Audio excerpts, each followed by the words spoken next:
Welcome, and I personally want to thank you for investing your time here today. I'm Ben McDowell, and the purpose of this channel is to build goodwill with you by giving away free trainings that other business coaches literally charge thousands of dollars for. So I want to ask you, have you ever felt uncomfortable on a sales call? Every single coach has experienced this at some point, but overcoming it is literally one of the most powerful things that you can do for your success and the success of your clients. It's a part of the reason that I continually create results like this. So, this is a message that I sent to one of our groups. So guys, I closed 2 clients at 5K each. This was something I did in 2 days, very recently, without sending out any DMs. It was through a automatic client acquisition framework that I've been learning and I've been perfecting, and now we're teaching it. So this thing is really fast approaching. Commit to mastering what your niche wants, your offer, your sales process, and your content, so that when this comes and we release it to you, you're going to be ready to create over 20K per week like me. So this is where these results come from. So I remember when I started, it was like the prospect didn't even want to hear what I had to say and resisted my communication, and I started to hate sales. But a massive part of this was actually due to the fact that I didn't know how to create something called rapport. So what is rapport? Rapport is what we call in NLP a process of matching and mirroring another person's physiology, how they hold and move their body. So as they say, like attracts like. So rapport creates a condition whereby a client or a prospect will accept suggestions uncritically. So this is so relevant in sales because sales is literally a big suggestion. It's an influence process. You're influencing someone to solve a problem they have with your solution. So the basis of rapport is that when people are like each other, they like each other. When people are not like each other, they don't like each other. It's a process of responsiveness, not necessarily liking. So it is the ability to elicit a response. One of the major things that master communicators have had for a very, very long time is the ability to get into rapport with their audience. And whether you're communicating one-on-one or with groups of people, rapport is a very, very important process.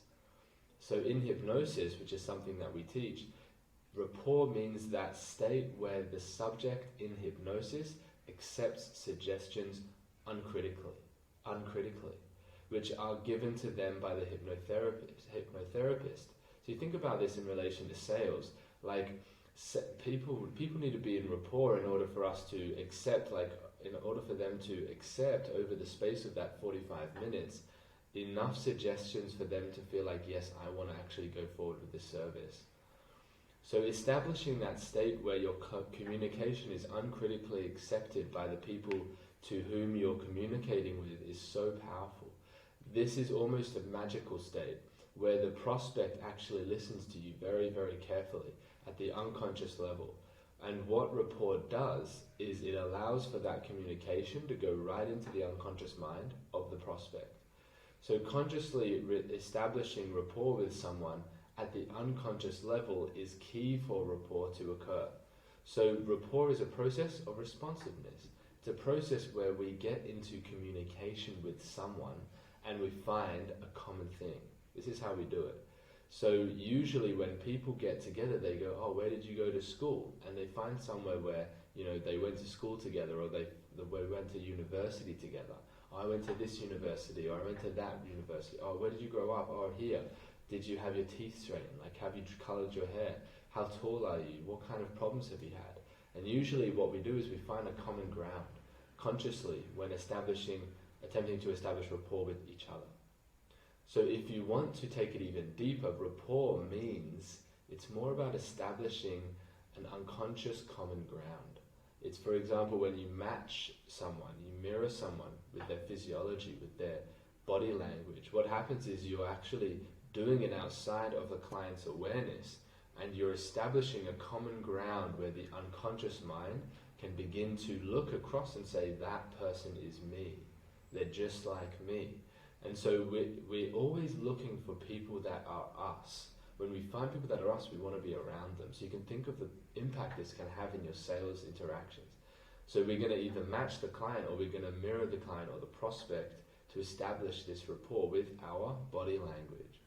So whenever you're doing processes that will lead you to rapport, whenever you're matching and mirroring, make sure that the matching and mirroring that you do is very subtle. It's outside the prospect's awareness, or the client's awareness. The fact is that rapport is really amazing. It's marvelous.